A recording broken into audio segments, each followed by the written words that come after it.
Deuteronomy chapter 8. You must carefully follow every commandment I am giving you today, so that you may live and multiply and enter and possess the land that the Lord swore to give your fathers. Remember that these 40 years the Lord your God led you all the way in the wilderness, so that he might humble you and test you in order to know what was in your heart, whether or not you would keep his commandments. He humbled you, and in your hunger he gave you manna to eat, which neither you nor your fathers had known, so that you might understand that man does not live on bread alone, but on every word that comes from the mouth of the Lord. Your clothing did not wear out, and your feet did not swell during these 40 years. So know in your heart that just as a man disciplines his son, so the Lord your God disciplines you. Therefore you shall keep the commandments of the Lord your God, walking in his ways and fearing him.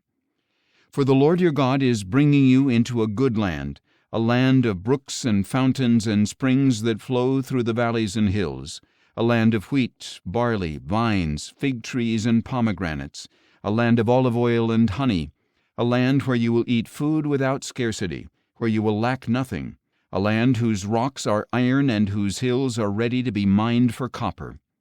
When you eat and are satisfied, you are to bless the Lord your God for the good land that he has given you. Be careful not to forget the Lord your God by failing to keep his commandments and ordinances and statutes, which I am giving you this day. Otherwise, when you eat and are satisfied, when you build fine houses in which to dwell, and when your herds and flocks grow large, and your silver and gold increase, and all that you have is multiplied, then your heart will become proud, and you will forget the Lord your God, who brought you out of the land of Egypt, out of the house of slavery. He led you through the vast and terrifying wilderness with its venomous snakes and scorpions, a thirsty and waterless land. He brought you water from the rock of flint. He fed you in the wilderness with manna that your fathers had not known, in order to humble you and test you, so that in the end he might cause you to prosper.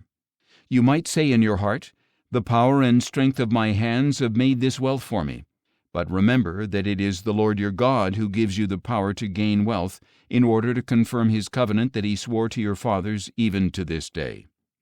If you ever forget the Lord your God and go after other gods to worship and bow down to them, I testify against you today that you will surely perish.